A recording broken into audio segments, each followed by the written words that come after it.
Pukul 6 waktu Indonesia Tengah, Radio Republik Indonesia ND menghadirkan Warta Berita.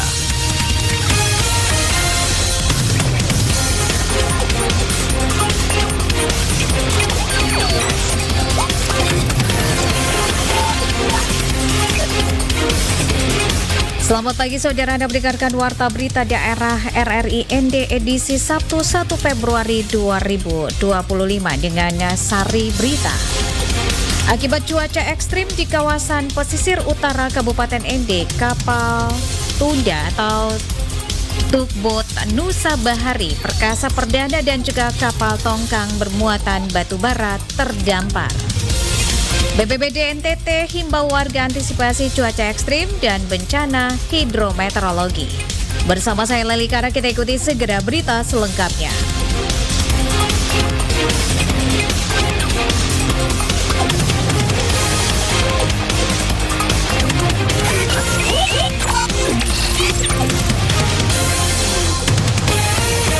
Pendengar, cuaca ekstrim yang melanda kawasan pesisir utara Kabupaten ND mengakibatkan kapal tunda atau tongboat Nusa Bahari Perkasa Perdana dan juga kapal tongkang yang memuat 5.150 ton batu bara terdampar di pantai Maurole.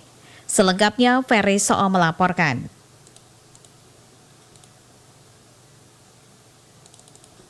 Jumlah ABK seluruhnya berhasil diselamatkan berjumlah 11 orang dan tidak ada korban jiwa. Dihantam gelombang tinggi, kapal tunda atau tugboat Nusa Bahari Perkasa Perdana dan kapal tongkang yang memuat 5.150 ton batu bara kandas di pantai Maurole Jumat 31 Januari 2025 dini hari sekitar pukul 2 waktu Indonesia Tengah. Kapal tugboat Nusa Bahari Perkasa Perdana kandas di terumbu karang dengan jarak sekitar 50 meter dari bibir pantai. Sementara jarak antara kandasnya tugboat dan kapal tongkang kurang lebih 100 meter. Akibatnya sebagian batu bara yang diangkut kapal tongkang untuk diantar ke PLTU Ropa tumpah ke laut.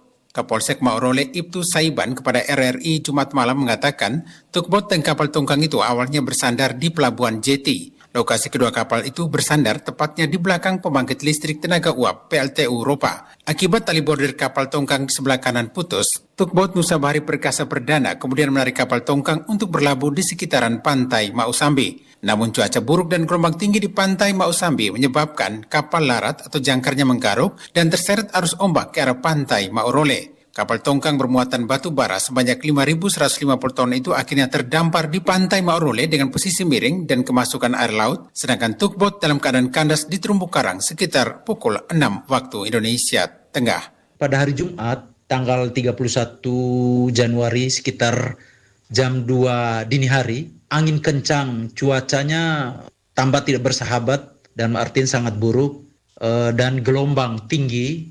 Tugboat juga menarik kembali tongkang ke arah tengah karena khawatir kalau berada agak ke pinggir pantai takutnya dihempas oleh gelombang untuk mencari ke tengah untuk mencari tempatnya agak aman dari gelombang.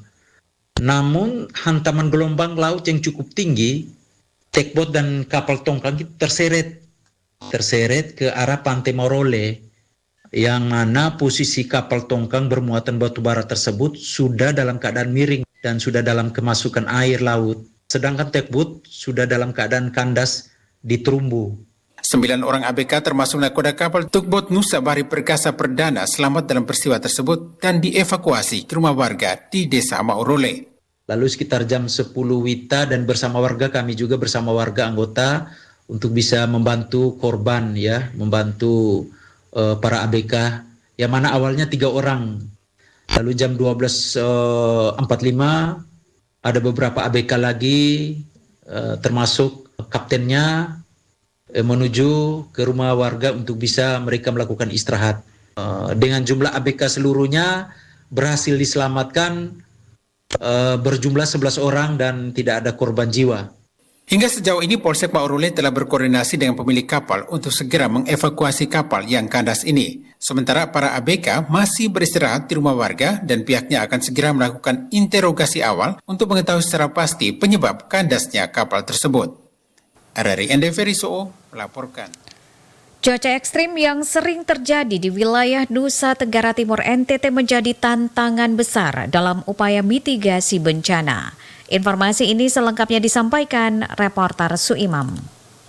Kepala Pelaksana BPBD Provinsi NTT, Cornelis Wadu, Jumat 31 Januari 2025 mengatakan kondisi NTT yang merupakan wilayah kepulauan dengan 2 musim, yaitu musim hujan selama 3 hingga 4 bulan dan musim kemarau sekitar 8 hingga 9 bulan, memungkinkan pihaknya untuk melakukan antisipasi cuaca ekstrim sejak awal. Mengingat karakteristik tersebut, BPBD selalu siap menghadapi cuaca ekstrim yang kerap terjadi setiap tahunnya. Dijelaskan, BPBD Provinsi NTT terus berkoordinasi dengan BMKG dalam memantau data cuaca terkini untuk mendeteksi potensi bencana. Kolaborasi ini bertujuan untuk memperkuat penanggulangan bencana yang ada di kabupaten-kabupaten, khususnya terkait bencana hidrometeorologi yang berisiko tinggi seperti longsor dan banjir. Lanjut Cornelis, BPBD Provinsi NTT telah mengirimkan surat kepada seluruh kabupaten untuk mengantisipasi cuaca ekstrim yang dapat berdampak pada masyarakat. Dalam surat tersebut, BPBD menghimbau agar setiap daerah dapat lebih aktif dalam memberikan informasi kepada warga terkait potensi bahaya yang ada dan langkah-langkah mitigasi yang perlu dilakukan. Kita sudah bersurat pada semua kabupaten mengantisipasi cuaca ekstrim ini, khususnya bencana hidrometeorologi. Teman-teman tolong menginformasikan kepada masyarakat untuk waspada dan lakukan mitigasi pada wilayah-wilayah yang rawan dan potensi bencana hidrometeorologi itu. Ditambahkan, wilayah Flores yang rawan terhadap longsor, banjir, serta angin kencang menjadi salah satu fokus perhatian BPBD dalam menghadapi cuaca ekstrim. Dengan langkah-langkah yang telah disusun, diharapkan masyarakat di daerah-daerah rentan bencana dapat lebih siap dan waspada sehingga kerugian akibat bencana dapat diminimalisir. Anda sedang mendengarkan Warta Berita RRI ND. Pendengar, pasca banjir bandang menerjang jalur jalan Trans Flores di wilayah Desa Ulupulu, Kecamatan Nagaroro, Kabupaten Nagekeo, pemerintah Desa Ulupulu harapkan Pemda Nagekeo melalui dinas terkait untuk sigap melakukan penanganan. Informasi ini selengkapnya disampaikan Nicholas Makumeli.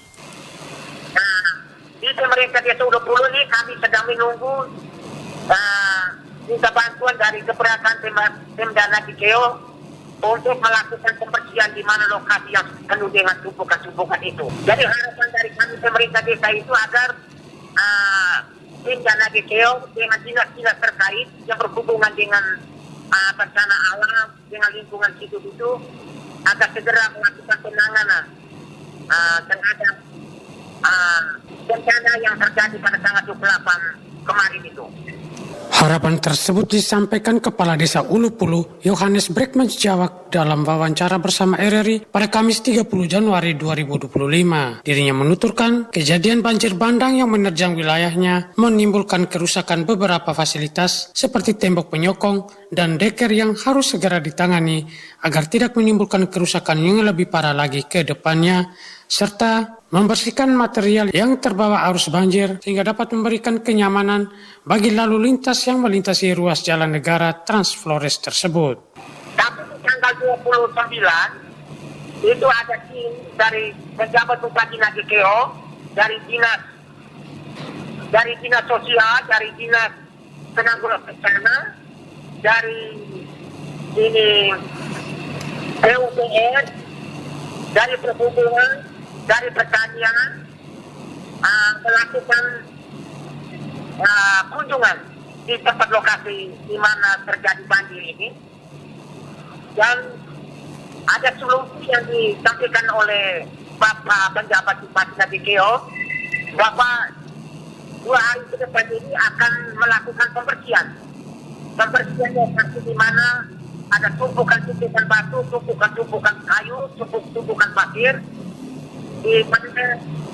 di deker yang ada di Ulupulu di Tanah Posokobe itu, dan juga ada pembersihan di lokasi di mana jalan menuju Buah Maria Mogokaro atau ke Microwave di Mogo. Ditambahkan bahwa setelah kejadian banjir, penjabat Bupati Nagekeo Dr. Randus Doris Alexanderihi MSI bersama beberapa dinas terkait turun melakukan monitoring di lokasi terjadinya bencana banjir dan akan melakukan penanganan secepatnya. RRI ND, Nikolaus Makumeli melaporkan. Pendengar Badan Pengawas Pemilihan Umum Bawaslu Kabupaten ND menggelar kegiatan evaluasi sentra Gakumdu pada pemilihan serentak tahun 2024. Laporan selengkapnya disampaikan Lady Badin. Kegiatan evaluasi sentra Gakumdu pada pemilihan serentak tahun 2024 ini digelar di lantai 2 Citarasa ND Kamis 30 Januari 2025 lalu yang bertujuan untuk meningkatkan koordinasi antara Bawaslu, Kejaksaan dan Kepolisian dalam penindakan pelanggaran tindak pidana pemilu serta evaluasi penanganan pelanggaran selama pemilihan serentak 2024. Dalam kesempatan tersebut, Ketua Bawaslu Kabupaten ND, Basilis Wena SH menekankan pentingnya evaluasi sebagai langkah perbaikan dan peningkatan solidaritas antar instansi. Ia menyampaikan sinergitas yang terjalin dalam pelaksanaan pemilu dan pilkada 2024 sudah cukup baik dan mendapat apresiasi dari para peserta pemilu dan juga pemerhati demokrasi. Untuk kerja-kerja sentra Gakumdu, kita telah melakukan kegiatan penindakan mulai dari tahapan awal kampanye sampai dengan akhir tahapan kampanye.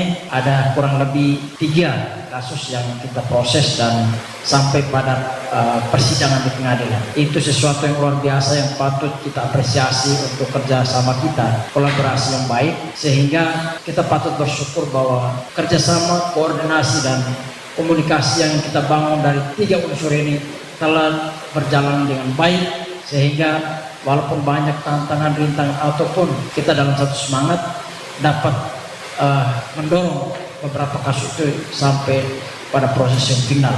Basilius juga mengakui bahwa pada Pilkada 2018 lalu, meskipun ada pelaporan kasus, penanganannya belum tuntas, namun di Pilkada 2024 prosesnya berjalan dengan baik tanpa intimidasi ataupun pelanggaran yang tidak terselesaikan. Basilius mengucapkan terima kasih kepada semua pihak yang telah mendukung kerja Bawaslu, termasuk kepada insan pers yang aktif dalam memberikan edukasi kepada masyarakat terkait kepemiluan. Saya menyampaikan terima kasih banyak dan apresiasi kepada semua kita yang tergabung dalam sentra Gakumdu. Oleh kerja keras kita, oleh soliditas kita, maka penyelenggaraan pemilihan kepala daerah di Kabupaten ND begitu luar biasa tanpa ada intimidasi ataupun pelanggaran-pelanggaran yang tidak dapat kita selesaikan. Basilius menekankan bahwa setiap evaluasi harus dicatat dan dijadikan sebagai bahan perbaikan untuk pemilu dan pilkada di masa depan yang lebih berkualitas. RRI ND, Lady Badin melaporkan. Berita terakhir, dalam rangka mendukung program swasembada pangan, Pemkab ND melalui Dinas Pertanian Kabupaten ND, target yang diberikan oleh pusat bagi Kabupaten ND khususnya lahan tanam padi tidak masalah. Selengkapnya, Rovinus Wula melaporkan. Dalam rangka mendukung program swasembada pangan, pemerintah Kabupaten ND melalui Dinas Pertanian Kabupaten ND telah melakukan rapat persiapan bersama Dandim 1602 ND, Kapolres ND, PPS, serta seluruh kepala bidang pada Dinas Pertanian untuk satukan pemahaman tentang swasembada pangan. Hal itu disampaikan PLT Kepala Dinas Pertanian Kabupaten ND Gadir Dean kepada RRI di ruang kerjanya pada Jumat 31 Januari 2025 di ND. Gadir mengatakan program swasembada pangan adalah kita perlu menyediakan pangan sendiri dan tidak tergantung pangan dari luar daerah. Ia menjelaskan untuk mencapai target swasembada pangan, Kementerian Pertanian RI telah melakukan MOU bersama Mabes Polri maupun Mabes TNI. Khusus TNI Angkatan Darat menjadi kewenangan mendampingi para petani untuk tanaman padi, sedangkan Polri diberi kewenangan untuk mendampingi para petani khusus tanaman jagung. Untuk Kabupaten ND tahun 2025 target lahan untuk tanaman jagung mencapai 1.704 hektar. Maka untuk mencapai target tersebut, Polres ND bersama Dinas Pertanian Kabupaten ND telah melakukan Zoom meeting bersama Kementerian Pertanian dan telah menyanggupi. Sementara pemerintah melalui Dinas Pertanian Kabupaten ND pada musim tanam 1 Oktober-Maret kurang lebih 300 hektar lahan telah ditanami jagung. Jadi bagi saya penuh kepercayaan, penuh keyakinan bahwa target yang diberikan oleh kementerian, target yang diberikan oleh pusat ini bagi Kabupaten ini tidak masalah. Karena target di bawah standar yang pernah kita panen. Baik jagung. Jagung pada tahun 2024 itu saya panen 3.000 lebih Padi pada tahun 2024 saya panen 7.000 lebih, sementara ditargetkan ini di bawah yang pernah saya panen. Ini yang saya tidak ragu di dalam pelaksanaan ini. Gadir menambahkan sedangkan MOU dengan TNI Angkatan Darat sehubungan dengan lahan tanam padi ditargetkan seluas 6.000 hektar, sementara Kabupaten Ende melalui Dinas Pertanian telah berhasil panen padi mencapai 7.000 lebih hektar, sehingga target yang diberikan oleh Kementerian Pertanian mengenai lahan tanam padi untuk Kabupaten Ende tidak menjadi masalah. RRI Ende Rufinus Fula melaporkan.